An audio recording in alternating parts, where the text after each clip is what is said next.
নমস্কার, শুরু করছি ফুটবলের বিশ্বযুদ্ধ। আমি রয়েছি রিমিক আপনাদের সঙ্গে। আর আজকে আমাদের সঙ্গে ফুটবলের বিশ্বযুদ্ধে রয়েছেন বিশিষ্ট ক্রীড়া সাংবাদিক, যিনি 31 বছর ধরে ক্রীড়া সাংবাদিকতার সঙ্গে যুক্ত রয়েছেন। একাধিক ওয়ার্ল্ড কাপ করেছেন, অলিম্পিক্স করেছেন, কমনওয়েলথ গেমস করেছেন, এশিয়ান গেমস করেছেন, দীর্ঘ অভিজ্ঞতা সম্পন্ন রতন চক্রবর্তী। রতনদা, আপনাকে আমাদের ফুটবলের বিশ্বযুদ্ধ অনুষ্ঠানে স্বাগত জানাই। এবং আজকে আরও একজন বিশেষ অতিথি রয়েছেন, তিনি আগেও আমাদের সঙ্গে এই ফুটবলের বিশ্বযুদ্ধে ফুটবল নিয়ে আমরা যে কাটাছেড়া করেছি তাতেও তিনি যোগ দিয়েছিলেন। প্রাক্তন ফিফা ইনস্ট্রাক্টর এবং নিজে বড় ফুটবলার ছিলেন, দীর্ঘদিন ফুটবল খেলেছেন এবং সমস্ত বড় ক্লাবে সুনামের সঙ্গে যিনি খেলেছেন সে গৌতম ঘোষ। গৌতমদা, আপনাকে আমাদের ফুটবলের বিশ্বযুদ্ধ অনুষ্ঠানে স্বাগত জানাই। আজকে আমরা যে আলোচনাটা শুরু করবো, আমরা জানি আগামীকাল মেগা ফাইনালে মুখোমুখি হচ্ছে আর্জেন্টিনা এবং ফ্রান্স। মানে মেগা ফাইনাল, একদম সদর্থেই মেগা ফাইনাল। বিশ্বের অন্যতম সেরা দুটি দেশ কিন্তু ফাইনালে উঠে গিয়েছে এবং ফ্রান্স কিন্তু গতবারের চ্যাম্পিয়ন। আমরা সেমিফাইনালে বা এর আগের আলোচনাগুলোতেও যে আলোচনাগুলো করেছিলাম, যে কাটাছেঁড়া করেছিলাম, রতনদা ছিলেন আমাদের সঙ্গে, তাতে কিন্তু আমরা যেভাবে আলোচনা করেছিলাম এবং যে মতামত দিয়েছিলাম মোটামুটি সেইগুলো কিন্তু সেই পথেই হয়েছে এবং আমাদের আলোচনাগুলো একদম ঠিকঠাকভাবে মিলে গিয়েছে। তাই ফ্রান্স আর্জেন্টিনা যেভাবে ফাইনালে পৌঁছলো, যে সেমিফাইনাল ম্যাচটা দিয়ে আমরা একটু প্রথমেই শুরু করবো, তাহলে দুটো দলের শক্তি দুর্বলতা নিয়ে আলোচনা করতে সুবিধা হবে ফ্রান্স এবং আর্জেন্টিনার। আমরা সেমিফাইনালে দেখেছিলাম ফ্রান্স কিন্তু মরক্কোকে একদম 2-0 গোলে হারিয়ে দিল। যে মরক্কোর ডিফেন্স নিয়ে আমরা এত চর্চা করছিলাম, গোটা বিশ্বকাপে তারা একটাও গোল খায়নি এবং একটা মাত্র গোল খেয়েছিল, নিজের আত্মঘাতী গোল। সেই মরক্কোকে, ওই রকম টাইট ডিফেন্স যাদের, সেই ডিফেন্সকে কিন্তু ভেঙে ফ্রান্স কিন্তু 2-0 গোলে জিতেছে। এবং আর্জেন্টিনাও কিন্তু তারা ক্রোয়েশিয়াকে বলা হচ্ছিল অন্যতম শক্তিশালী দেশ, মানে LM10 ভার্সেস LM10, মানে লিও মেসি ভার্সেস লুকা মদ্রিদের একটা ডুয়েল আমরা দেখেছিলাম। কিন্তু শেষ পর্যন্ত লিওনেল মেসি জয়লাভ, শেষ হাসি হেসেছেন এবং তিনি নিজে গোল করেছেন এবং আলভারেজ দুটো গোল। 3-0 গোলে ক্রোয়েশিয়াকে হারিয়ে দিয়ে তারাও কিন্তু ফাইনালে পৌঁছে গিয়েছে। ফলে আমরা আলোচনাটা আজকে ঠিক সেই জায়গা থেকেই শুরু করব যে লিওনেল মেসি সত্যি কি, মানে ফুটবলের ঈশ্বর কি আর্জেন্টিনা বা লিওনেল মেসির ওপর কি সত্যি এবারে আশীর্বাদ করে রেখেছে? যে আমরা বারবার বলছিলাম যে একটা লিওনেল মেসির মতো একজন তারকা, তার হাতে বিশ্বকাপ উঠুক। এবং তিনি ইতিমধ্যেই ঘোষণা করে দিয়েছেন যে এই বিশ্বকাপ ফাইনালটাই তার ইন্টারন্যাশনাল কেরিয়ারের শেষ ম্যাচ হতে চলেছে। তাই বিশ্বকাপ কি লিওনেল মেসির হাতে আমরা দেখব? রতনদা, আপনার কাছে একটু জিজ্ঞাসা করবো প্রথমে। আমি মেসি পর্বে যাওয়ার আগে দুটো কথা বলতে চাই। সেটা হচ্ছে যে আমরা এখানে আলোচনায় বলেছিলাম যে যাদের স্কিল আছে, যাদের ভেদ্যতা আছে, মানে ভেদ করার শক্তি অসম্ভব ভালো, স্কিল একটা বড় ফ্যাক্টর। তো ক্রোয়েশিয়া এবং মরক্কো যে দুটো টিমকে হারিয়ে শেষ ল্যাপে এসে ফ্রান্স এবং আর্জেন্টিনা মুখোমুখি হয়েছে, সেখানে দুটো লোকের কৃতিত্বের কথা অবশ্যই বলতে হবে। তার আগে আমি যেটা বলতে চাই সেটা হচ্ছে যে একটা জায়গার শেষ আছে। মানে ক্রোয়েশিয়াকে তখন আর্জেন্টিনার সাথে ভাবা হয়েছিল যে ক্রোয়েশিয়া দুর্দান্ত ফুটবল খেলবে, দারুণ করবে, কিন্তু অ্যাকচুয়ালি দেখা গেল যে লং টার্মে বয়স্ক ফুটবলার একটু বয়স্ক ফুটবলার বা যারা অনেক 120 মিনিটের ম্যাচ খেলে এসছে, তাদের পক্ষে এই ম্যাচটা টানা সম্ভব ছিল না, সেমিফাইনাল ম্যাচটা। এবং সেখানেই মেসি ম্যাজিকটা কাজ করে গেছে। আমরা প্রত্যেকটা টিমে, আমি বারবার বলি, প্রত্যেকটা টিমে একটা নেতা থাকে, প্রত্যেক টিমের। যেমন ধরো ফ্রান্সে এমবাপে আছে, গ্রিজম্যান আছে, এরা নেতা। আর এখানে মেসি আছে। মেসি মানে একাই 100, এবং সেটাতে সেমিফাইনালে প্রমাণ করে দিয়েছে। আমি প্রচুর ভালো ভালো লোকের সাথে কথা বলেছিলাম, অনেকেরই ধারণা ছিল আর্জেন্টিনা হেরে যাবে। কিন্তু যত দেখা গেছে একের পর এক ম্যাচ গেছে, তত গ্রাফ উঠেছে। এবং ব্যক্তিগত দক্ষতা একটা বিশাল ব্যাপার। ধরো প্রশ্ন উঠছে যে মেসিরা প্রতিবারই ফার্স্টে পেনাল্টি পায় কেন? একটা টিম যদি একটা গোল খেয়ে যায় তাহলে তার ম্যাচের দিক ঘুরে যায়, মানে একটা টিম ডিমোরালাইজ হয়ে পড়ে, তাদের লড়াইটা অনেকটা কমে যায়। কিন্তু আমার নিজের মনে হয়েছে যে কটা পেনাল্টি, যতই বিশেষজ্ঞরা যাই বলুক, অনেক কথা বলছে, অপোনেন্টরা তো বলবেই, রেফারিং নিয়ে অনেক কথা বলছে, মেসি নিজেও বলেছে, আমি নিজে মনে করি যে প্রত্যেকটা পেনাল্টি যে কটা দেওয়া হয়েছে প্রত্যেকটা পেনাল্টি কারেক্ট। এবং ক্রোয়েশিয়ার বিরুদ্ধে যে পেনাল্টিটা মেসি গোল করেছে, আমি দেখছিলাম যে উল্টো দিকের গোলে যিনি ছিলেন গোলকিপার, তার সাথে মেসি অনেকবার পেনাল্টি কিক মেরেছে। এবং মেসি এই লোকটার, এই গোলকিপারের এগেনস্টে খেলতে নেওয়ার আগে, লেভানডস্কির বিরুদ্ধে খেলতে নেওয়ার আগে সতীর্থদের সাথে, তার সাথে যারা খেলেছে সেই সতীর্থদের সাথে আলোচনা করেছে, যদি আমরা পেনাল্টি পাই কোন দিক থেকে মারলে আমি গোল করতে পারি। তো সবাই বলেছে ও বাঁ দিক থেকে যদি তলা দিয়ে মারা যায় তাহলে কিন্তু ও লাভ হয়। মেসির আগে পেনাল্টিগুলো যদি কেউ মারা দেখে দেখবে বাঁ দিকে মেরেছে, মানে গোলকিপারের ডান দিকে মেরেছে। কিন্তু এখানে ওর সতীর্থরা বলে দিয়েছে যে যদি পেনাল্টি পায়, মেসি নিজে স্বীকার করেছে যে ওর বিরুদ্ধে পেনাল্টি মারতে গেলে যে কোনো লোকের পা কাঁপবে, এবং ও সবসময় গোলের কাজ যখন দাঁড়ায় তখনই ডিস্টার্ব করে এবং তোমার সময় নষ্ট করে। আমি সেই সুযোগটা দিইনি, আমি গোলটা করেছি। ভেবে নিতে হবে বিশ্বের সমস্ত বড় ফুটবলার পেনাল্টি মিস করে। পেনাল্টি একটা সারা মাঠ তাকিয়ে আছে, একটা বল একটা কিক, এবং তাতে স্বপ্নভঙ্গ হয়। আমাদের হ্যারি কেন স্বপ্নভঙ্গ করেছে ইংল্যান্ডে, কিন্তু মেসি ওই গোলটা করার পরে তারপরে যে গোলটা করেছে সবাইকে কাটিয়ে এবং যে বলটা দিয়েছে, সেটা তো সোশ্যাল মিডিয়া শুধু ভাইটাল না, সারা পৃথিবীর চর্চার বিষয় হয়ে গেছে। ওখান থেকে বল টেনে নিয়ে গিয়ে বলটাকে ডিফেন্সের মাঝখান থেকে আউটসাইড ইনসাইড ডচ করে বলটাকে রেখেছে, এবং গোল একদম প্লেটে সাজিয়ে দেওয়ার মতো। 2 গোল হয়ে যাওয়ার পর মেসি ম্যাজিক সেখান থেকে শুরু হয়েছে। আমার মনে হয় যে মেসির, আমি আগের দিনও বলেছি আবারও বলছি, যে এখানে যদি মেসি একটা বড় রোল প্লে করে এবং মেসির সাথে, মেসি যদি ব্যান্ডমাস্টার হয়, তার সাথে যারা সঙ্গত করছিল তারা কিন্তু ক্রোয়েশিয়াকে সেই অর্থে গুরুত্বই দেয়নি, কারণ ওরা ধরে নিয়েছে যে ক্রোয়েশিয়ার কোন ক্লান্ত ক্রোয়েশিয়াকে কিভাবে মারতে হবে। সেকেন্ডলি হচ্ছে যে আমি সেকেন্ড ম্যাচের কথা বলবো, যে মরক্কোর বিরুদ্ধে ফ্রান্স যে ফুটবলটা খেলেছে, মরক্কোকে কুর্নিশ জানাই। মরক্কো অসাধারণ ফুটবল খেলেছে, মরক্কোর ফুটবলকে কুর্নিশ জানাতেই হবে। কিন্তু মনে রাখতে হবে গ্যালারি ভর্তি করলেই কিন্তু 12 মান থাকলেও কিন্তু মাঠে খেলতে হয়। মাঠে যে খেলাটা খেলতে হবে, এবং সেদিনের যা হিসেব আছে তাতে মরক্কোর সাপোর্টাররা বেশি ছিল স্টেডিয়ামে, অনেক বেশি ছিল স্টেডিয়ামে, এবং ফ্রান্সের লোক কম এসেছিল। কিন্তু এই ম্যাচটাতেও স্কিল এমবাপে তার মুন্সিয়ানা দেখিয়ে চলে গেছে, এবং নানা রকম কথাবার্তা হচ্ছে। মরক্কোর যে ওয়াটার টাইট ডিফেন্স, এই ডিফেন্সটা কিন্তু ভেঙে দিয়েছে এবং ভাঙতে তারা জানে। মনে রাখতে হবে যে মরক্কোর টিমের গোলকিপারটা গোল্ডেন গ্লাভসে সব থেকে এগিয়ে আছে, অন্যতম দাবিদার, এবং এখনও পর্যন্ত এগিয়ে আছে তার যা পারফরমেন্স। সেই গোলকিপারকে দাঁড় করিয়ে মেরে চলে গেছে, এটা একটা বড় ফ্যাক্টর। আমার নিজের মনে হয় যে ফাইনালটা প্রকৃতপক্ষে মানে কোনো অঘটন হয়নি।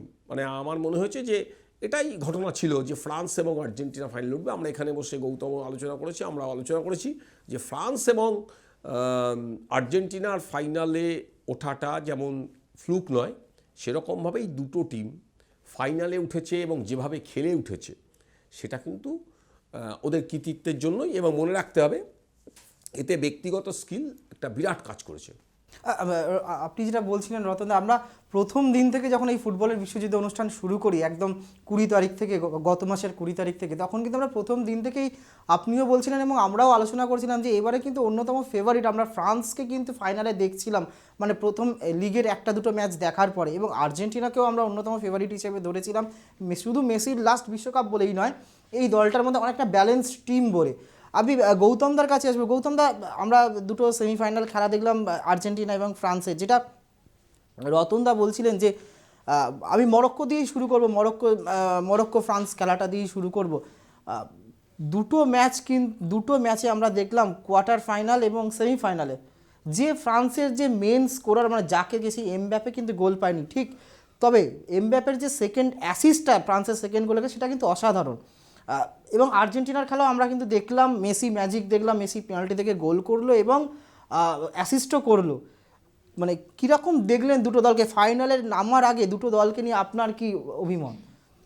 মানে তুমি বলতে চাইছো আর্জেন্টিনা এবং ফ্রান্স এই দুটোকে নিয়ে?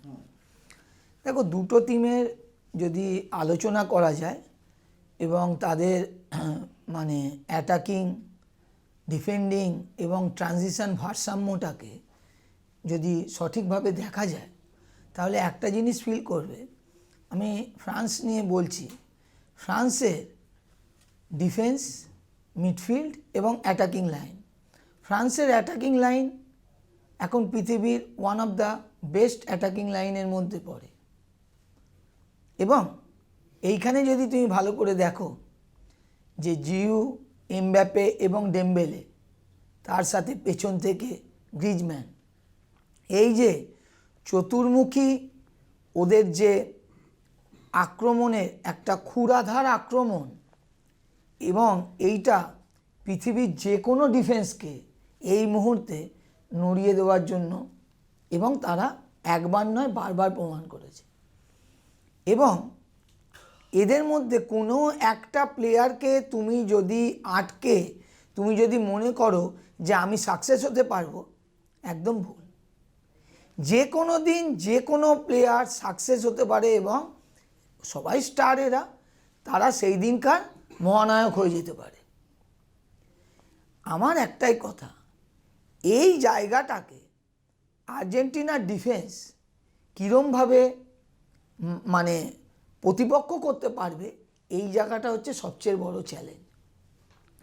এবং এর সাথে সাথে আমি যদি আর্জেন্টিনার অ্যাটাকিং পার্টে ধরি, আর্জেন্টিনার অ্যাটাকিং পার্টে মেসি অনবদ্য, আলভারেজ, এবং এই যে দুজন সামনে পেছন থেকে রাইট সাইড থেকে ডিপল এবং লেফট সাইড থেকে আলিস্টার, এরা যেভাবে মুহুর্মুহু মুভ করছে, এবং মেসি একটু প্রথম দিকে সামনে থাকছে, খেলা শুরু হতে হতে একটু উনি পেছনে চলে আসছেন, তার কারণ বলটা ধরে ও যাতে মানে প্লে মেকার হিসেবে কাজটা করতে পারে। এই জায়গায় একটা জিনিস দেখবে, এই যে ডিপল, আলিস্টার এবং আলভারেজ, এরা এক হচ্ছে মানে খুব উদীয়মান প্রতিভা এবং খুব উন্নত মানের প্রতিভা, এবং যত দিন যাচ্ছে এরা ক্রমশ ক্ষুরোধার হচ্ছে। এবং এই ওয়ার্ল্ড কাপে, যেটা রতনদা একটু আগে বলে চলে গেল, যে কন্টিনিউয়াস ম্যাচ বাই ম্যাচ তুমি যদি দেখো, এদের ম্যাচুরিটি লেভেল এবং কনফিডেন্স লেভেল অনেক অনেক হাই হয়ে গেছে, এবং যেটা মেসির নিজস্ব পারফরমেন্সকে ভালো করতে সাহায্য করছে, কেননা ওরা এতটাই মেসিকে সঙ্গত দিচ্ছে। এই জায়গা থেকে একটা জিনিস আমি বলতে পারি, যে আর্জেন্টিনার যে ডিফেন্স, সেই ডিফেন্স যদি তুমি লক্ষ্য করো, যে রোমারো এবং ওটামেন্ডি একদম সেন্ট্রাল ডিফেন্ডার হিসাবে, এবং ওর সাথে প্যারাডেস এবং ফার্নান্ডেস ডিফেন্সিভ সেন্ট্রাল মিডফিল্ডার হিসাবে, এই যে চারজনের যে ব্লক তৈরি হচ্ছে না, এই ব্লকটা এতটাই স্ট্রং। ওরা এই যে আমরা বারবার আলোচনা, ক্রোয়েশিয়ার বিরুদ্ধে এই যে আমাদের ক্রোয়েশিয়ার যে আমাদের বেস্ট প্লেয়ার, আমাদের লুকা মদ্রিচের খেলাটা ওকে কখনোই ফ্রন্ট লাইনে যেতে দেয়নি, অলওয়েজ মাঝখানে সেন্ট্রাল লাইন বা তার পেছনে করে দিয়েছে প্রেসারে। এই যে ট্যাকটিক্যাল সেন্স ওকে যদি অ্যালাউ করতো, মানে মোটামুটি তোমার ওই 18 ইয়ার্সের কাছাকাছি, দেন ও পেনিট্রেটিভ পাস বা ফাইনাল পাসগুলো, গোল বিটিং পাস, যে ডিফেন্স বিটিং গোল পাস, ওইটা একদম ও সাকসেস হতো। ওকে ওই জায়গাটাই দিল না। এই যে ছন্দটা যদি ধরে রাখতে পারে, তাহলে আমার সন্দেহ আছে গ্রিজম্যান কতটা সাকসেস হবে। বাট তুমি যদি দেখো, মালদিনি একটা কথা বলেছে মারাদোনাকে নিয়ে, মারাদোনা মাঠে কি করতে পারে everyone knows before start of match. তার কারণ মারাদোনা যদি লেফটে মুভ করে, রাইটে মুভ করে, কি সমস্ত কিছু, কারণ ওরা ম্যাচ দেখে দেখে, বাট জেনেও তাকে আটকানো সম্ভব নয়। সেরকম আর্জেন্টিনার যে প্লে মেকার, ওদের গ্রিজম্যান, এদের আছে মেসি। মেসিকে কিন্তু তুমি যতই প্ল্যান করো, একের বিরুদ্ধে এক তুমি আটকাতে পারবে না। মাঠে খেলছে 22 জন, ভালো করে মনে রাখো, যদি ম্যাথামেটিক্যাল ক্যালকুলেশন করো, সেই টিমই ডেঞ্জার যে টিমে ইন্ডিভিজুয়াল ব্রিলিয়েন্সি বেশি, যেটা রতনদা বলে গেল। মেসি একটা বল ধরলে একজন বা দুজনকে যে কোনো টিমের পৃথিবীর সে ড্রিবল পাস করে বেরিয়ে যেতে পারে, তার মানে নিউমেরিক্যাল অ্যাডভান্টেজ আর্জেন্টিনা পেয়ে গেল। গ্রিজম্যানের ক্ষেত্রে কিন্তু ওই লেভেলের জিনিসটা নেই। গ্রিজম্যানের হচ্ছে পাসিং এবিলিটিটা খুবই ভালো, যেটা মেসিরও খুব ভালো, অসাধারণ সব পাস খেলে, বাট গ্রিজম্যানের এইটা খুব ভালো। ওই জায়গাটা যদি মদ্রিজের মতো আর্জেন্টিনীয় মিডফিল্ড ডিফেন্স যারা মিডফিল্ডে ডিফেন্সিভ পার্ট করছিল তারা যদি করতে পারে, আমার মনে হয় আর্জেন্টিনার দিক থেকে একটু হলেও পাল্লা ভারী থাকবে। এর সাথে সাথে বলি, এমবাপে এমন একটা player through out the 90 minute, যেটা মরক্কোর ওই রকম একটা মানে লোহার জাল দেওয়া ডিফেন্সের মতো যা দেখিয়েছে ওরা এবারের ওয়ার্ল্ড কাপে, মানে অসাধারণ। চীনের প্রাচীর বলা যেতে পারে, তাকেও কিন্তু এমবাপে যেরমভাবে বিট করলো করেছে, তার সারাক্ষণ কিন্তু এমবাপেকে তুমি আটকে রাখতে পারবে না। এখনকার ওয়ার্ল্ড ফুটবলের যে ডিফেন্সরা আসছে, এই জায়গা থেকে বলবো এমবাপেকে পাসটা কে দেবে ভাই? দেবে গ্রিজম্যান। গ্রিজম্যান আমি যদি ওই জায়গাটায় কেটে দিই, লাইনটা কাট লাইনটা করে কাট দিতে করে পারি, তাহলে কিন্তু ওই মদ্রিজের মতো লং ডিস্টেন্সে পাস করতে হবে, যেখানে ডিফেন্স সময় পাচ্ছে বলটা কোথায় যাচ্ছে। কিন্তু শর্ট লাইনে পাস করলে 15-20 ইয়ার্সে ওইখানে কিন্তু তুমি ওই অবজার্ভ করে অ্যান্টিসিপেট করে ওটাকে বাঁধা দেওয়া ভেরি টাফ। কিন্তু একটা 40 বা 50 ইয়ার্সের বল অ্যান্টিসিপেট করে ওটাই যাওয়া কিছুটা হলেও মানে একটা ডিফেন্ডার পারবে। সো এইগুলো হচ্ছে তুল্যমূল্য ব্যাপার। সেই দিনকে কারা মেন্টালি এবং ফিজিক্যালি টপ জায়গায় থাকবে, এবং তার সাথে সাথে লাকটাও একটা ফ্যাক্টর। শুধু এমবাপের ওই লাইনটাকে যদি পাস, যেটা গ্রিজম্যান পাস দেবে, যেটা বলছিলে গৌতম দা, যে পাসটা বাড়াবে, সেই ফাইনাল পাসের লাইনটা যদি কেটে দেয় আর্জেন্টিনা, তাহলে কিন্তু ফ্রান্সের একটু সমস্যা হবে। আমি ঠিক এই জায়গাতেই রতনদার কাছে আসবো। রতনদা, আমরা আগের দিনও দেখলাম যে এমবাপে কিন্তু শেষ দুটো ম্যাচে কিন্তু গোল করতে পারিনি, ইংল্যান্ডের বিরুদ্ধে এবং শেষ মরক্কো ম্যাচে। এবং শুধু তাই নয়, যেটা বলছিলেন যে এই দলগুলোতে কিন্তু ফ্রান্সে কিন্তু আমরা দেখলাম কিন্তু গোল করার কিন্তু একাধিক লোক রয়েছে। হার্নান্ডেজের মতো একটা ডিফেন্ডার এসে গোল করে দিয়ে চলে গেল একদম উল্টো দিকে বক্সে উঠে, এবং পরে সাবস্টিটিউট হিসেবে আবার কোলোমুয়ানি সে সাবস্টিটিউট হিসেবে নেবে গোল করে গেল। এবং জিরো আগের দিন সুযোগ পেয়েছিলাম, আমরা দেখেছি একদম দুটো ওপেন সুযোগ নষ্ট করেছে। তাই শুধু এমবাপেকে আমরা দেখছি, জিরুও তো আর্জেন্টিনার কাছে অন্যতম একটা বড় থ্রেট হবে এই আগামীকালের ম্যাচে। জিরু তো অনেক বড় প্লেয়ার। মাথায় রাখতে হবে যে এই, আমি আবার বলছি যে প্রত্যেকটা টিমের একটা করে নেতা থাকে। মেসি ভার্সেস এমবাপের এটা একটা যুদ্ধ, দুজনে একই টিমে খেলে প্যারিস সাজাতে, এবং এক সপ্তাহ পরেই আমি দেখছিলাম 15 দিন পরেই একটা ম্যাচ আছে প্যারিস সাজার, সেখানে মেসি বল বাড়াবে এমবাপেকে গোল করানোর জন্য। তো ও যে কথাটা বলছিল আমি তার সাথে একমত গৌতমের সাথে, যে এখানে এমবাপেকে যিনি বল বাড়াবেন সে গ্রিজম্যান, যে ওদের ব্যান্ডমাস্টার মেইনলি মাঝমাঠ থেকে অপারেট করে পুরো ব্যাপারটা, সেটা কাটার চেষ্টা করবে স্কোয়ানি তার লোকজনদের দিয়ে। কিন্তু এখানে একটা বড় ফ্যাক্টর হচ্ছে এই ম্যাচটায় যেহেতু অনেক স্কিলফুল প্লেয়ার আছে এবং অনেক ভালো ডিফেন্ডার আছে, এখানে একজন পুলিশ রেফারিকে দেওয়া হয়েছে। পোল্যান্ডের একজন রেফারি সাইমন মার্সিলিয়া আজকে ঘোষণা করেছে ফিফা, তাকে দেওয়া হচ্ছে। আগে একটা ব্রাজিলের রেফারি ফাইনাল করার কথা ছিল, কিন্তু তাকে সরিয়ে দেওয়া হয়েছে, যেহেতু ব্রাজিল এবং আর্জেন্টিনা দ্বৈরথটা সবার জানা। এই রেফারির উপর কিন্তু ম্যাচের এই প্লেয়ারদের, যেমন স্কিলফুল প্লেয়াররা অনেক প্লে অ্যাক্টিং করে, এখন প্লে অ্যাক্টিংয়ে হলুদ কার্ড হয়। ডিফেন্ডারদের ট্যাকল এবং যতই ভার থাকুক, অনেক ক্ষেত্রেই আমি দেখতে পাচ্ছি রেফারিরা নিজেরা সিদ্ধান্ত নিচ্ছে এবং ভারকে বললেও, রিকোয়েস্ট করলেও ভার কথা মানে শুনছে না ভারদের কথা। সেক্ষেত্রে কিন্তু যেহেতু দুদিকে মানে সেরা স্কিলফুল প্লেয়াররা রয়েছে, ফলে তাদের প্রোটেক্ট করতে ফিফা বারবার বলছে যে স্কিল প্লেয়ার যারা ফরওয়ার্ড, যারা গোল করতে চায় তাদের প্রোটেক্ট করতে হবে।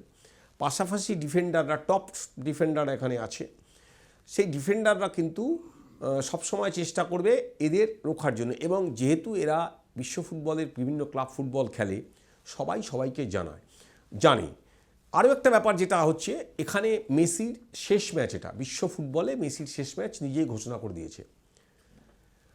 আর উল্টো দিকে এমবাপের গতবারের বিশ্বকাপে এমবাপেকে কেউ ধর্তব্যের মধ্যে ধরেনি, তা সত্ত্বেও এমবাপে দারুণ খেলেছিল। আমি ছিলাম রাশিয়া বিশ্বকাপে।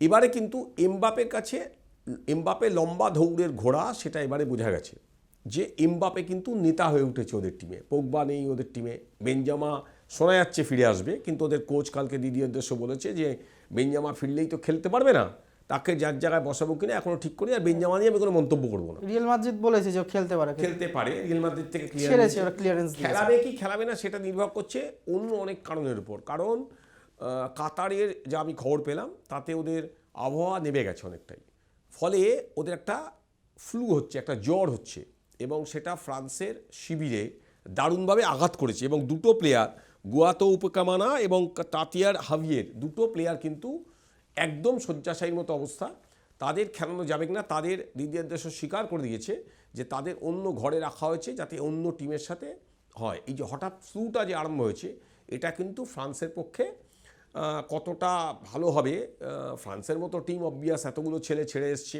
তা সত্ত্বেও এত ভালো ফুটবল খেলছে। পাশাপাশি মেসি কিন্তু আজকের সকাল পর্যন্ত যা খবর এখনও পর্যন্ত মাঠে নামেনি, প্র্যাকটিস করেনি, হাঁটছে, কারণ তার হ্যামস্ট্রিংটা সামান্য চোট রয়েছে। কিন্তু মেসির কাছে এবারে বিশ্বকাপ ফাইনালটা তার জীবনের সেরা ম্যাচ হতে চলেছে। সে অসংখ্য ব্যালন ডিওর পেরেছে, সে ইউরো জিতেছে, সব করেছে, কিন্তু বিশ্বকাপটা তার কাছে নেই। মারাদোনাকে ইতিমধ্যেই গোলে ছাপিয়ে গেছে। মারাদোনা 4টে বিশ্বকাপ খেলেছে, ও 5টা বিশ্বকাপ খেলেছে। এবার পেলেকে ছাপিয়ে যাওয়ার লড়াই। এবং নেক্সট ম্যাচটা মারাদোনা যদি খেলে তাহলে লোথার ম্যাথিউসের 25টা খেলার রেকর্ড ভেঙে যাচ্ছে, 25টা ম্যাচ খেলার রেকর্ড ভেঙে দেবে। তার কাছে অসংখ্য দরজা, সবার থেকে বড় দরজা হচ্ছে মারাদোনার ছায়া থেকে, মারাদোনা 86 মারাদোনা থেকে বেরিয়ে এসে বিশ্বকাপে নিজের আর্জেন্টিনাকে প্রতিষ্ঠা করা এবং মেসির ছায়ায় নিয়ে আসা, নিজের ছায়ায় নিয়ে আসা। আজকে আমি দেখছিলাম, একটু আগে গার্ডিয়ান একটা স্টোরি করেছে, ভয়ঙ্কর ব্যাপার, মানে ভাবাই যায় না। পারিবারিক দিক থেকে তার মেয়ে এবং তার বউরা, তারা বলেছে বাবাকে আমরা বা স্বামীকে আমরা চোখে জল নিয়ে ফিরতে দেখতে চাই না।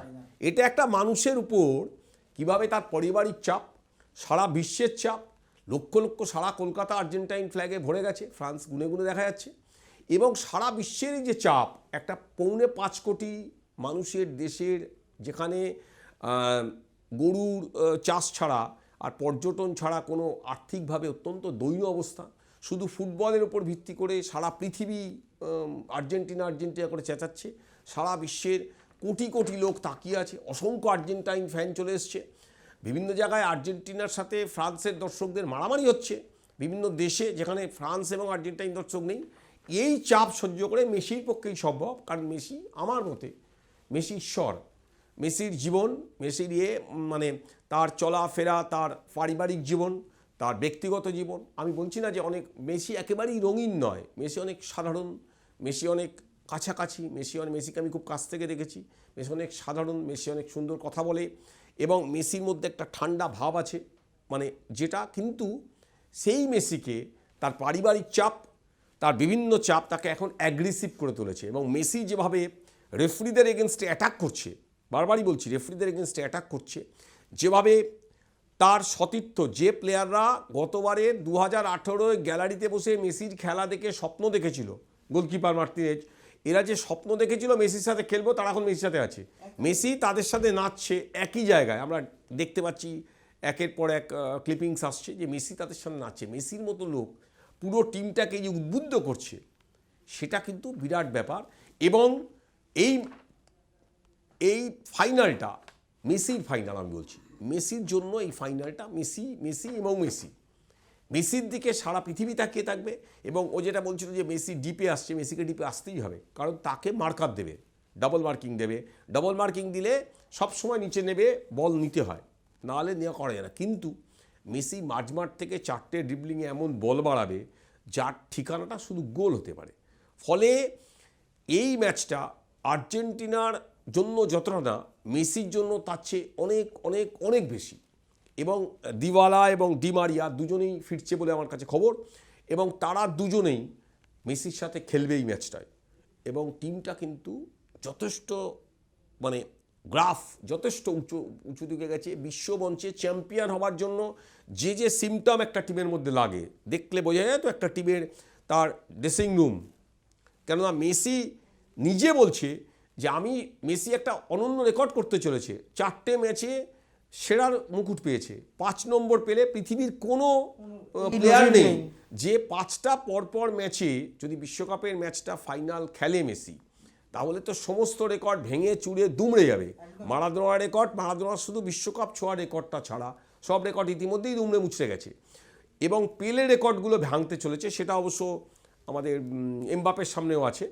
একই টুর্নামেন্টে 6টা গোল পেলে করেনি, যে 24 বছর বয়সের মধ্যে সেটা পেলে করেছে, এবং এমবাপে কিন্তু সেইটার টার্গেট করবে। মনে রাখতে হবে যে মেসি এবং এমবাপে, মেসিও এমবাপেকে চেনে, এমবাপিও তো মেসিকে চেনে। আর একটা জিনিস আমি বারবারই বলবো, সেটা হচ্ছে দুটো কোচের মগজাস্ত্র এখানটা কিন্তু বড় ফ্যাক্টর। দিদিয়ার দেশের কাছে এই টুর্নামেন্টটা তার জীবনের রেকর্ড। দিদিয়ার দেশ হচ্ছে একমাত্র প্লেয়ার যা মানে এই টিমটা মানে কোচ হিসাবে এবং খেলোয়াড় হিসাবে যার বিশ্বকাপ পাওয়ার আছে, মানে পেয়েছে এর আগে। আমাদের এমবাপের কাছেও কিন্তু এটা একটা বড়, এমবাপে শুধু নয়, এদের পুরো সেট আপের একটা বড় অংশ যারা এখানে খেলছে তাদের কিন্তু একটা বড় অংশ, তাদের কিন্তু second bar back to back 60 বছর পর হচ্ছে। ব্রাজিলের পরে 60 বছর পর এই সুযোগটা ওদের সামনে এসছে, ওরা এই সুযোগটা ছাড়বে না, ফ্রান্স যেরকম টিম। ফলে আমার মনে হয় যে এই ম্যাচটা একটা মানে ধুন্ধুমার ম্যাচ, ওয়ার্ল্ড কাপের one of the best match হতে চলেছে। এবং সেই ম্যাচটায় এখনই বলা যাবে না, আর একটু দেখতে হবে। মানে রেফারিং, আবার বলছি, রেফারিং একটা বড় ফ্যাক্টর। একটা পেনাল্টি দিয়ে দিলে ম্যাচের রং বদলে যায়, একটা লাল কার্ড দিয়ে দিয়ে রং বদলে যায়। সেখানে এতগুলো স্কিলফুল প্লেয়ার রয়েছে, এতগুলো টাফ ডিফেন্ডার রয়েছে, এতগুলো টপ মিডফিল্ডার রয়েছে। আবার বলছি, এখন কিন্তু সেট পিসের গোল কমে গেছে, সেট পিসে গোল হচ্ছে না, ফলে ফিল্ড গোল হচ্ছে। এবং দেখা যাচ্ছে পুরোনো দিনের আমরা দেখেছি যে বেকেনবাওয়ার, পেলে, তাদের বলা হতো ডি স্টেফানো, তারা কিন্তু একের পর এক ড্রিবল করে বল বের করতো। আজকে কিন্তু সেই ফুটবল আবার ফিরে এসছে, এবং দেখার যে লাতিন আমেরিকান ফুটবল আবার এত বছর পরে আবার চ্যাম্পিয়ন হয় কিনা, নাকি ইউরোপই 5 বার পর ইউরোপের টিম চ্যাম্পিয়ন হয় কিনা, এইটা দেখার জন্য আমরা নিশ্চয়ই অপেক্ষা করব। রতনদা বলছিলেন যে মেসির বিশ্বকাপ হতে চলেছে। আমি দুটো পরিসংখ্যান খালি দিয়ে রাখি, যে এখনো পর্যন্ত কিন্তু ফ্রান্স এবং আর্জেন্টিনা মোট 12 বার মুখোমুখি হয়েছে। তার মধ্যে কিন্তু পাল্লা ভারী আর্জেন্টিনার দিকেই। ফ্রান্স কিন্তু মাত্র 3 বার জিতেছে এবং আর্জেন্টিনা 6 বার, এবং 3টে ম্যাচ ড্র হয়েছে। আর ওয়ার্ল্ড কাপের যদি পরিসংখ্যান আমরা দেখি, সেখানে এখনো পর্যন্ত এই দুটো দল 3 বার মুখোমুখি হয়েছে।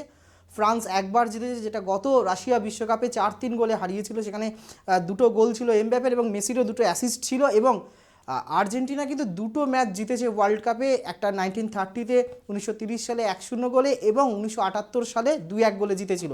এছাড়াও আরও একটা মজার পরিসংখ্যান যেটা ফিফা শেয়ার করেছে এবং সোশ্যাল মিডিয়ায় ইতিমধ্যেই ছড়িয়ে পড়েছে, যে প্লেয়ার যারা মানে মূল দলের যে মেন তারকা থাকে, যেটা আমরা বলছি মেসি বা এমবাপে, তারা যদি আগের বছর যদি প্যারিস সাজাতে জয়েন করে, তার পরের বার সেই প্লেয়ার তার দেশের ওই বিশ্বকাপ জেতে। 2001 সালে রোনাল্ডিনহো ব্রাজিলের প্যারিস সাজা জয়েন করেছিলেন, সই করেছিলেন। তার 2002 সালে ব্রাজিল চ্যাম্পিয়ন হয়েছিল। ঠিক 2018 বিশ্বকাপে 2017 সালে এমবাপে প্যারিস সাজা জয়েন করেন, এবং 2018-তে ফ্রান্স চ্যাম্পিয়ন হয়, এবং সেই দলের সদস্য ছিলেন এমবাপে, এবং এবারও রয়েছেন। এবং মেসির ক্ষেত্রে এখন দেখার, কেননা মেসি কিন্তু গত বছরই প্যারিস সাজায় জয়েন করেছেন বার্সেলোনা ছেড়ে, এবং 2018 ফাইনালে পৌঁছে গিয়েছে। এবং 1990 বিশ্বকাপে আমরা দেখেছিলাম যে আর্জেন্টিনা প্রথম ম্যাচ কিন্তু ক্যামেরুনের কাছে হেরে গিয়েছিল, এবারে যেমন সৌদি আরবের কাছে, সেবারও কিন্তু আর্জেন্টিনা ফাইনালে উঠেছিল, এবারও কিন্তু আর্জেন্টিনা ফাইনালে। আর আমি ঠিক এই জায়গা থেকে আর দুটো পরিসংখ্যান আমি মাঝখানে যোগ করে দিই। একটা হচ্ছে মারাদোনা, আমাদের মেসি বনাম এমবাপে যতগুলো ম্যাচ হয়েছে একটাও মেসি জিততে পারেনি। সেকেন্ডলি আর একটা জিনিস বলার, সেটা হচ্ছে যে বলা হচ্ছে যে ফ্রান্সের সেমিফাইনালে যদি ডিফেন্ডার গোল করে তাহলে ফ্রান্স চ্যাম্পিয়ন হয়, গতবারও তাই হয়েছে একদম। আর প্রথম ম্যাচ হেরে গেলে আর্জেন্টিনা চ্যাম্পিয়ন হয়। এই পরিসংখ্যানগুলো একেবারেই ফুটবলে খাটে বলে আমার মনে হয় না। এবং এই যে কোথাও কাঁকড়া বিছে, কোথাও ঘোড়া, কোথাও নানা রকম কথা বলছে। এবং ব্রাজিলের একজন জ্যোতিষী বলেছিল, এবার এখন আমাদের যিনি এখানকার ভারতীয় দলের কোচ আছে, তিনি দাবি করেছিলেন যে 4টে সেমিফাইনাল উঠবে, যে কোনো কারণেই হোক 4টে টিম উঠে গেছে। তিনিও দাবি করছেন যে এই হতে পারে, ওই হতে পারে। তো ফুটবলে কিন্তু এই অঙ্ক নিয়ে খেলা চলবে না, এটা আমার মনে হয়। গৌতম, কি মনে হয়? আমি গৌতমদার কাছে আসবো একদম। রতনদার এই প্রশ্নটার সঙ্গে আমি আরও একটা প্রশ্ন জুড়ে দেবো, যে কথাটা রতনদা বলছিলেন যে মেসির ওপর এই যে একটা প্রত্যাশার চাপ, ফ্যামিলির চাপ, গোটা বিশ্বে তার দেশের সমর্থকরা রয়েছেন, দেশবাসী রয়েছে, এবং গোটা বিশ্বে যে আর্জেন্টিনা এত প্রত্যাশার চাপ নিয়ে, আপনি নিজেও দীর্ঘদিন ফুটবল খেলেছেন, বড় ম্যাচ খেলেছেন, এই চাপটা এইরকম বড় তারকাদের পক্ষে কাটিয়ে ওঠা কীভাবে সম্ভব, এবং কীভাবে তারা এই প্রেশারটাকে হ্যান্ডেল করেন, যদি একটু বলেন। ব্যাপারটা একটাই কথা, তুমি ঠিকই বলে যে এই যে প্রেসার হ্যান্ডেল করা একটা জিনিস, যারা ওই মাপের প্লেয়ার, যারা দীর্ঘদিন ওই লেভেলে ফুটবল খেলে গেছে, মোর দ্যান 20 ইয়ার্স, তারা এই লেভেলে পারফর্ম করছে, মানে দেশের হয়ে 15 বছর বয়স, 16 বছর বয়স থেকে। একটা যখনই যে কোনো ব্যক্তিত্ব যখন একটা তার ওপর মানুষের প্রত্যাশা বেশি হয় এবং দিনের পর দিন সে ওই পারফর্ম করতে থাকে এবং নিজেকে সেই উচ্চতায় নিয়ে যায়, তখন তার মধ্যে অটোমেটিক্যালি একটা জিনিস তৈরি হয় যে হাউ টু হ্যান্ডেল প্রেসার। এটা হচ্ছে সবচেয়ে বড় জিনিস। এই জায়গাটায় সচিন টেন্ডুলকার একবার বলেছিল যে 15 বছর বয়সে যখন ও ইমরান খান এবং ওয়াকার ইউনিসকে ফেস করছে, সেই সময় ওর টিমে কপিল দেব এবং আজহারউদ্দিনরা রয়েছে, তা তখন থেকে ও বলতো যে ড্রেসিং রুম এবং ড্রেসিং রুমের বাইরে তাদের দেখতে দেখতে, তাদের কথা শুনতে শুনতে এবং পারিপার্শ্বিক ব্যাপারগুলো সমস্ত কিছু যত তাড়াতাড়ি আমি চেষ্টা করতাম গ্রাস করার জন্য নিজে, যাতে যত তাড়াতাড়ি আমি ম্যাচুরিটি লেভেলটাকে বেটার জায়গায় যেতে পারবো, কনফিডেন্স লেভেলটাকে নিজের ভালো জায়গায় নিয়ে যেতে পারবো, আমার পারফরমেন্স লেভেল তত ভালো হবে। এই যে একটা, এই যে তুমি মানে জার্নালিজম নিয়ে এই যে শেখাচ্ছ, তুমি পড়াচ্ছ, এই যে পড়ানোর সময় একটা ছেলে যখন সেটা শিখছে, এই শিখতে শিখতে তোমার যে অভিজ্ঞতা তুমি শেয়ার করছো, সেও যখন ওটা রিয়েলাইজ করছে এবং সে প্রত্যেক দিন যখন সেটা ফেস করছে, তার মধ্যে অটোমেটিক্যালি একটা কনফিডেন্স লেভেল বাড়তে থাকে, অভিজ্ঞতা বাড়তে থাকে। তা তখন কি হয়, তার এই যে প্রেসার হ্যান্ডেল করার ব্যাপারটাও তার মধ্যে চলে আসে। যেটা মেসি যখন পেনাল্টিটা মারতে যাচ্ছে, ওই রকম একটা তাবর গোলকিপার, এবারে যারা মানে মানে গ্লাভসের দাবিদার, কিরম একটা দেখি আস্তে করে একটা মানে করলো, অবাক করা ব্যাপার। ওই সময় এইরকম কেউ সেটা তো মেন্টাল প্রিপারেশন নিয়েও এসেছিল এই লোকটাকে এইভাবে গোল করতে হবে। তার মানে এইটাই যে সেই কনফিডেন্স লেভেল থাকাটাও তো দরকার, যে আমি এটা করতে পারবো কি না।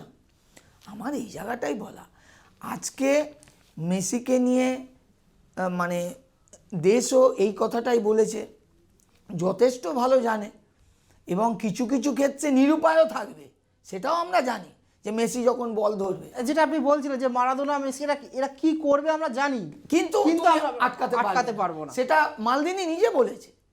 এবং আমার একটা কথা, এই ম্যাচটায় আমি আবার বলছি, এই ম্যাচটায় কিন্তু বড় আকার নেবে টিমের ডিফেন্ডিং, আমার মন বলছে। তার কারণ তুমি একটু আগে বলে গেলে দুটো কোচের লড়াই। আমি একটা অ্যালেক্স ফার্গুসনের কথা মানে বলতে চাই।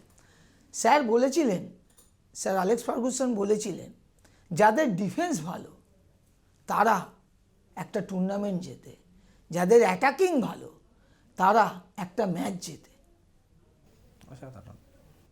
আমার কথা হচ্ছে, আজকে কিন্তু এই ওটামেন্ডি, রোমেরো, আমি মাঝখানটা বলছি ডিফেন্সের, তার কারণ মালিনা এবং টাগলিয়াফিকো এরা বেশিরভাগ সময় অ্যাটাকিং পার্টে থাকে।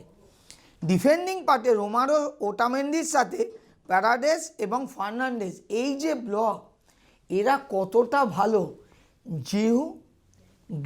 জিহুর পেছনে গ্রিজম্যান এদেরকে, এবং এই যে টগলাফিকো এবং মালিনা, এরা কতটা ভালো ডেম্বেলে এবং এমবাপ্পেকে কভার আপ করতে পারবে, কম্প্যাক্ট ডিফেন্স করতে পারবে, তার ওপর ডিফেন্স ডিপেন্ড করছে আর্জেন্টিনার ডিফেন্ডিং পার্ট। তার কারণ ফ্রান্সের যে অ্যাটাকিং পার্ট পৃথিবীর ওয়ান অফ দ্য বেস্ট, এখন যে লেভেল অফ পারফরমেন্স প্রত্যেকে করছে খুব ভালো।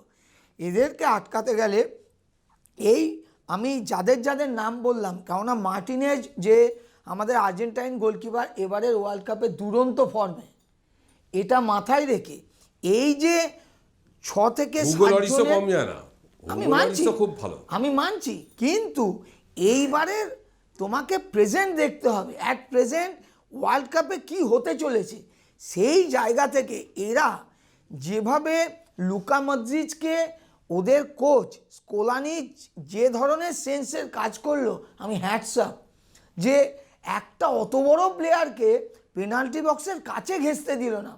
সেইখানে যদি তুমি স্ট্যাটিস্টিক্স দেখো, একটা প্লেয়ারের বল ধরা বিটুইন ডিফেন্স অ্যান্ড মিডফিল্ড, সেইখানে মেসি সবচেয়ে বেশি নাম্বারসে 16 না 17 টাইমস, কিন্তু মদ্রিজ সেইখানে অনেক কম। ওই জন্যই মেসি অনেক পেনিট্রেটিভ জোনে গিয়ে অনেক বেশি ডেঞ্জার হয়ে গেছিল।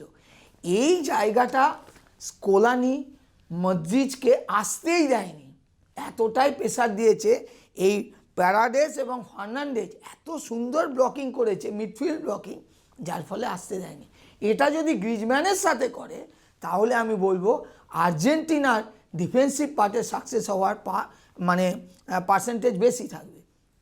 সেই দিক থেকে আমার খুব সন্দেহ আছে ভারানা এবং কোনাতে, দুজন সেন্ট্রাল ডিফেন্ডিং, এবং টাউমেনি এবং ফোফানা, এরা কতটা মেসিকে আটকাতে পারবে। কেননা ফোফানা আগের দিন খুব ভালো ফুটবল খেলেছে, কিন্তু মেসিকে আটকানোর মতো, কিন্তু মেসিকে তুমি যদি 18 ইয়ার্সের বাইরে ফাউল করো, ওর যে সেট পিসের মারাত্মক একটা আকার নেয়, সেটা আমরা ক্লাব ফুটবলে বারবার দেখেছি, সেটাও একটা বিপদ।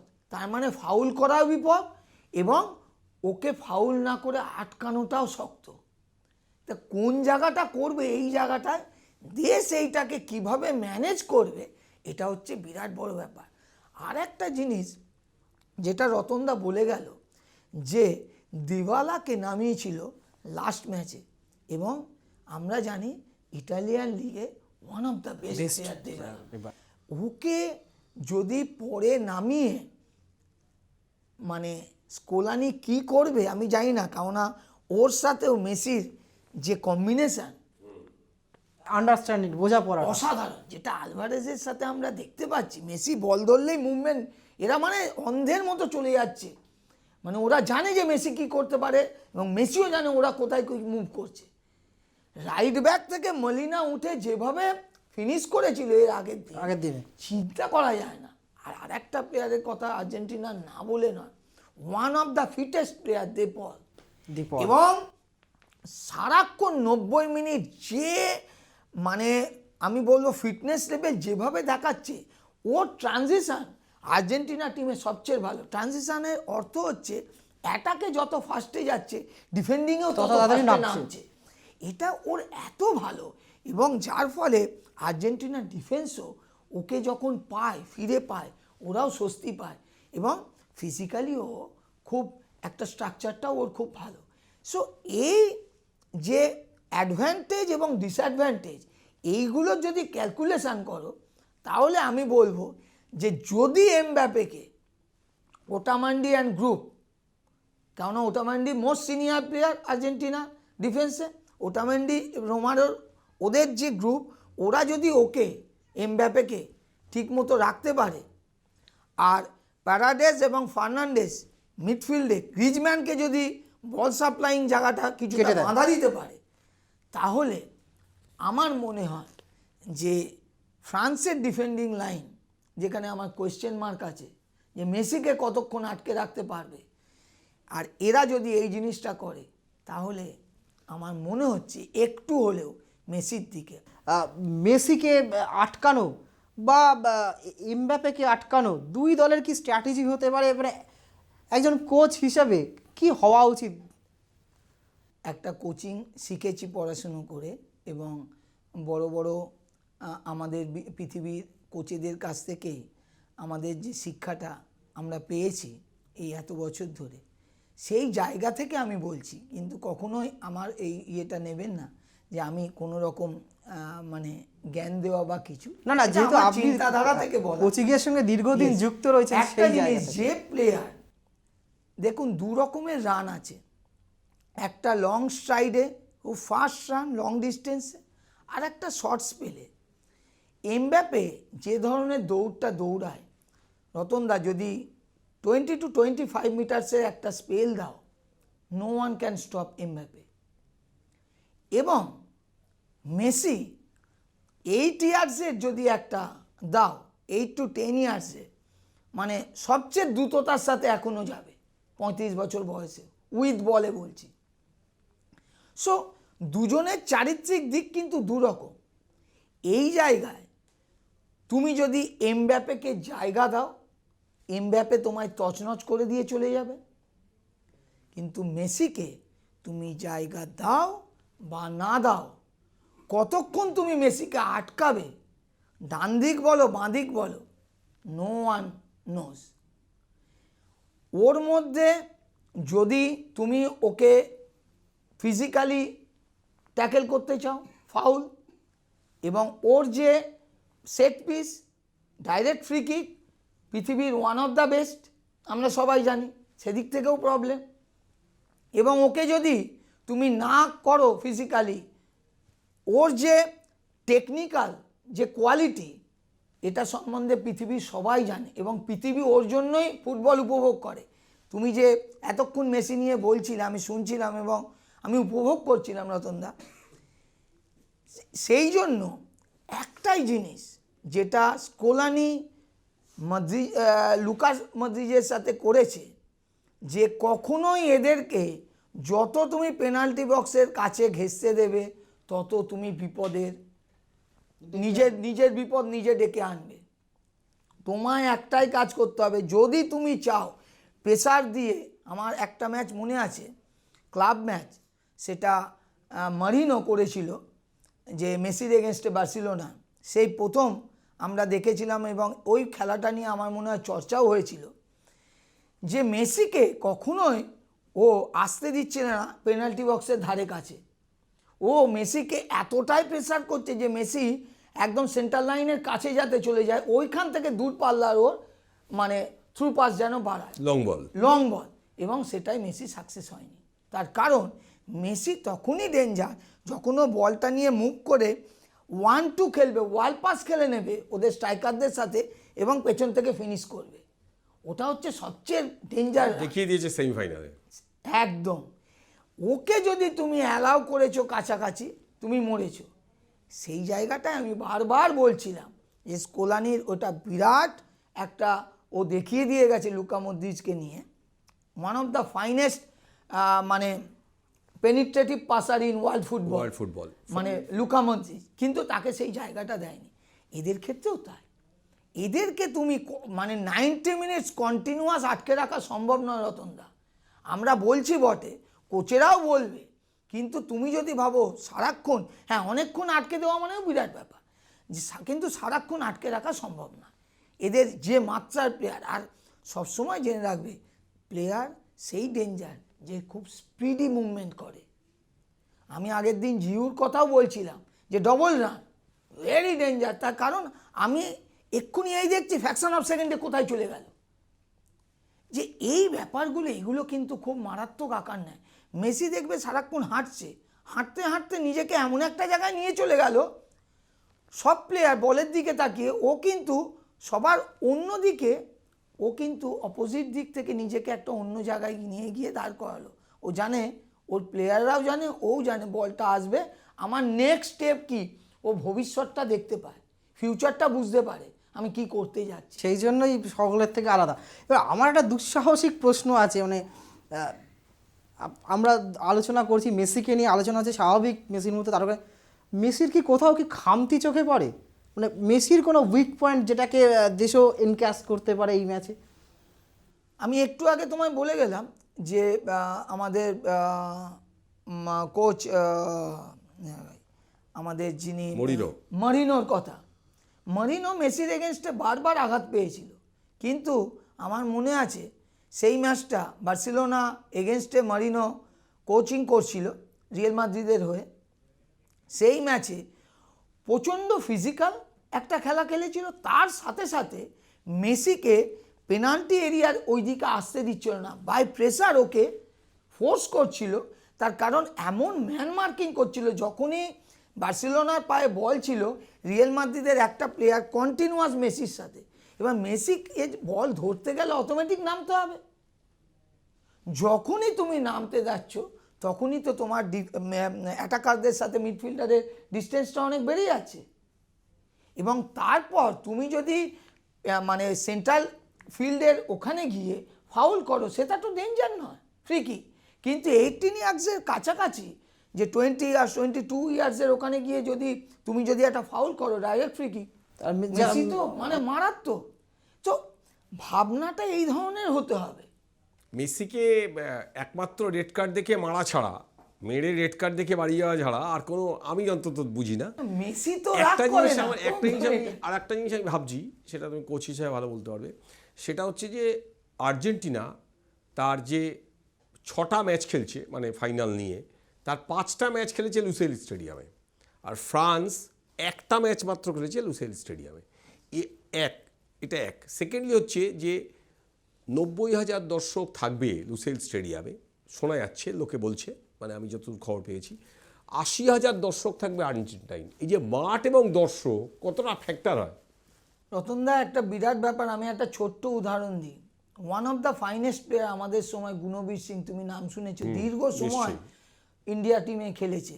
তা আমরা একটা ইস্টবেঙ্গল মোহনবাগান ম্যাচ শিল্ডের খেলতে নেমেছিলাম, তা পেনাল্টিতে ওটার ডিসিশন হবে। তা আমার মনে আছে গুণবীর আমার আগেই গেল পেনাল্টি মারতে, তা পেনাল্টিটা মারলো, পেনাল্টি মিস করলো এবং ফিরে এলো। তা আমি শুধু এইটুকুনি বলছি, সেই ম্যাচে মোহনবাগান জিতেছিল, পেনাল্টিতে আমরা উইন করেছিলাম, আমিও পেনাল্টি মেরেছিলাম, গোল হয়েছিল। তা গুণবীরের মতো অসাধারণ একটা প্লেয়ার যাকে আমরা রেসপেক্ট করতাম, আমরা সমবয়সী, আমি ওর খেলা, ওর মানসিকতা এবং মানুষ হিসাবে ওকে রেসপেক্ট করতাম। তা আমি ওকে জিজ্ঞেস করেছিলাম ম্যাচের পর, গুণ হোয়াট হ্যাপেন? তখন গুণবীর বললো, জানো গৌতম, আমি যখন পেনাল্টি কিক নিতে যাচ্ছি, তখন দেখি গোলপোস্টের পেছনে ইস্টবেঙ্গল সমর্থকদের ওই আওয়াজ, সবাই মিলে, আমি না ঘাবড়ে গেছিলাম। এত বছর খেলার পর আমি জিজ্ঞেস করলাম, তুই এত বছর ইন্ডিয়া খেলার পর এত সাকসেসফুল একজন তুই পার্সোনালিটি, তুই? বললাম, আমি পারিনি থাকতে, আমার নার্ভ ঠিক রাখতে পারিনি, ওই চেঁচামেচি। তা আমি সেটাই বলি, দর্শক একটা বিরাট আকার নেয়, মনে হয় যেন 15 জনে আমরা খেলছি। আর মাঠের কথা, একটা মাঠ, কেননা কাতার মেসির এই মাঠটা একদম বন্ধু হয়ে গেছে। এই কন্টিনেন্টে এসে এরা সচরাচর খেলে না, সেইখানে মেসিরা এই ম্যাচে এতগুলো ম্যাচ খেলেছে, তার মানে অনেক বেশি ফ্যামিলি, ম্যাক্সিমাম ম্যাচ খেলেছে। এই যে বলে না, আগে আমরা শুনতাম আমাদের সিনিয়র প্লেয়াররা বলতো, আমরা মাঠের এক একটা ঘাস চিনি, তার মানে মাঠটার সম্বন্ধে ভীষণভাবে সে পরিচিত। কিন্তু এই জায়গাটাও তাদের অ্যাডভান্টেজের দিক। রতনদা, তুমি যেটা বললে, এটা খুবই বড় অ্যাডভান্টেজের দিক।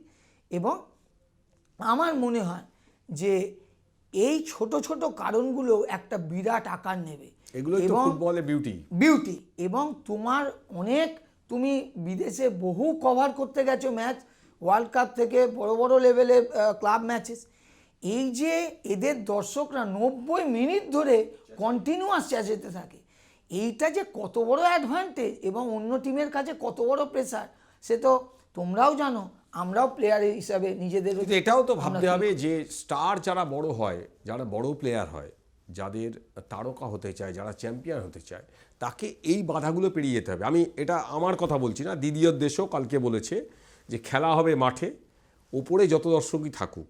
আমি এটা কালকে কোচ বলেছে, ফ্রান্সের কোচ বলেছে যে ফ্রান্সের কোচ তো অত্যন্ত এক্সপিরিয়েন্স, অত্যন্ত শ্রদ্ধেয় মানুষ, এবং তার নিজে ডিফেন্ডার ছিল, অসাধারণ ফুটবলার ছিল, তাকে সবাই সম্মান করে।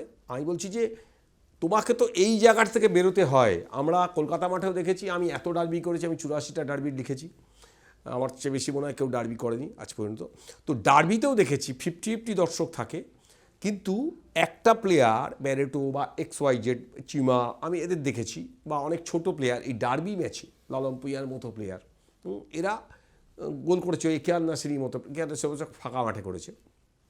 আমার বক্তব্য হচ্ছে যে তোমাকে মাঠটা বড় ফ্যাক্টর, মাঠ বল নিশ্চয়ই ফ্যাক্টর, কিন্তু দর্শক এটা হয়তো মেসির জন্য চেঁচাবে, কিন্তু এদের কাছেও তো একটা চ্যালেঞ্জ যে এইটা ওরা জেনেই নামছে, মানসিকভাবে তৈরি করবে। মানে প্রত্যেকটা টিমের তো মনস্তত্ত্ববিদ থাকে, তারা নানা রকমভাবে বোঝায় যে তোমাকে এই হতে পারে, এই হতে পারে, এই হতে পারে।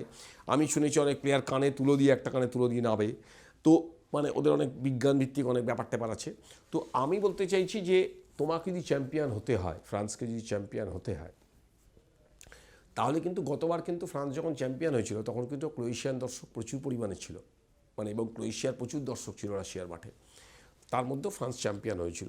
এবার অবশ্য আর্জেন্টিনার ব্যাপারটা অনেক আলাদা। ক্রোয়েশিয়ার যত সমর্থন তাতে তার মানে আর্জেন্টিনা 4,90,00,000 মানুষের দেশ, এবং সেই দেশের মানে কত গুণ বলবো, 10,000 গুণ মনে হয় সারা পৃথিবী জুড়ে আছে যারা আর্জেন্টিনাকে সাপোর্ট করবে। আমার নিজের মনে হয় যে দর্শক খুব একটা এই লেভেলের ফুটবলে খুব একটা মানে আমাদের ডার্বিতেও যেমন হয় না, আমার মনে হয় যে এটাকে তোমাকে অবশ্যই ফ্যাক্টর, কিন্তু তোমাকে টপকাতে হবে। এই হার্ডেলটা বড় হার্ডেল, কিন্তু মাঠ একটা ফ্যাক্টর। এবং বারবার ইয়েরা বলছে, লুকা মদ্রিচ বা অন্যরা বলছে যে ফিফা আর্জেন্টিনাকে কাপ তুলে দেওয়ার জন্য লাফালাফি করছে। এই একই মাঠে খেলা ফেলা এবং রেফারিং, এই ব্যাপারটা কিন্তু বিতর্কের মধ্যে এখনও আছে। তা সত্ত্বেও আমি নিজে মনে করি যে আমরা ফুটবলের সাথে মেসির হাতে একবার কাপটা দেখতে চাই, যাতে ফুটবলটা বেঁচে থাকে। আমাদের মানে যেভাবে আলোচনা এগিয়েছে তাতে এই 1 ঘন্টা সময়ও মনে হয় অনেকটাই কম পড়ে যাচ্ছে, কিন্তু সময়ের কাছে আমরা সবাই বাধা। আমাদের অনুষ্ঠানে একদম শেষ পর্যায়ে চলে এসেছি, যেটা দিয়ে আমরা শেষ করব। দুটো প্রশ্ন রতনদাকে খুব সংক্ষেপে, একদম সংক্ষেপে উত্তর নেব। যে আমরা আগের দিন দেখেছিলাম যে ফ্রান্স মরক্কোর বিরুদ্ধে 4-2-3-1 ফরমেশনের টিম সাজিয়েছিল এবং আর্জেন্টিনা 4-4-2-এ গিয়েছিল। এই ম্যাচটার জন্য দুটো দলের কম্বিনেশন কি হওয়া উচিত, যেহেতু দীর্ঘদিন আপনি ফুটবল কভার করেছেন? আমার নিজের মনে হয় যে 4-3-3 ফরমেশনে যাবে ওরা। 2-1 ফরমেশন যেটা দেখা হচ্ছে, ওরা মাঝমাঠটা অনেক স্ট্রং করবে, যেটা বলছিল যে মাঝমাঠটা থেকে খেলাটা তৈরি করবে। জেনারেলি এই লেভেলের ফুটবলে 2-3টে plan 1, plan B, plan C থাকে এই লেভেলের ফুটবলে। ফলে ফার্স্ট লেভেল কোনটাকে নেবে 1-2-3 রেডি থাকে, সে আমাদের এখানকার কোচেরাও রেডি রাখে। এই ফরমেশনটা কিন্তু সকাল বিকেল চেঞ্জ করে দেওয়া যায় না, একটু ভাঙাচোরা করা যায়, একে একটু পিছিয়ে খেলতে বলা হয়। একটা ওই যেমন বলছিল যে মেসিকে অনেকটা ঠেলে নিয়ে যায়, যতটা ভেতরে নিয়ে যেতে না যায়। কিন্তু এই লেভেলের ফুটবলে সকাল বিকেল ফরমেশন চেঞ্জ হয় না। এই লেভেলে একটা কোচ একটা ভাবনা নিয়ে নিশ্চয়ই করেছে, এবং ওদের যে ভিডিও অ্যানালিস্ট আছে তারা তো আর্জেন্টিনার ব্যাপারটা বুঝিয়ে দিয়েছে। ফ্রান্সকেও যেমন আর্জেন্টিনারটা বুঝিয়েছে, আর্জেন্টিনার লোকও ফ্রান্সেরটা বুঝে নিয়েছে। ফলে একটু এদিক ওদিক হবে। আর আরেকটা কি কোশ্চেন করলে? একদম যেটা দিয়ে আমরা শেষ করবো, যে ম্যাচের ফলাফল হবে না, কে চ্যাম্পিয়ন হতে পারে, আর তো ফলাফল না। আমার নিজের মনে হয় যে আমার নিজের মনে হয় যে আর্জেন্টিনা এই ম্যাচটা মেসির জন্য এগিয়ে থাকবে, এবং ফুটবলের স্বার্থে, ফুটবল যদি বেঁচে থাকতে হয় মারাদোনার পর, আর ফুটবল যদি বেঁচে থাকতে হয় মেসির হাতে সারা বিশ্বের মতো, আমিও মনে করছি যে কাপ হয়তো মেসির হাতেই উঠবে। একদম শেষ প্রশ্ন যেটা, যে কোন প্লেয়ারদের দিকে, দুই দলের কোন প্লেয়ারদের দিকে নজর থাকবে আজকে এই আগামীকালের ম্যাচে? সবাই তো জানে যাদের সামনে রেকর্ড আছে, যেমন হুগো লরিসের সামনে রেকর্ড আছে ক্যাপ্টেন হিসাবে, সে দ্বিতীয়বার চ্যাম্পিয়ন হতে যাচ্ছে ফ্রান্সকে, এটা একটা আছে।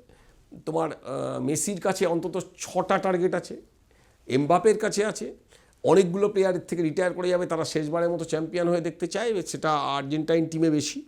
এবং এদের টিমে তো একবার চ্যাম্পিয়ন হয়ে গেছে, অনেক প্লেয়ার নতুন, তারা নতুন করে চ্যাম্পিয়ন হওয়ার চেষ্টা করবে। ফলে এখন ওইভাবে দেখার, আমরা একটা টিম হিসাবে দেখি, আর দুটো প্লেয়ারকে দেখব যে দুজনের উপর দাঁড়িয়ে আছে।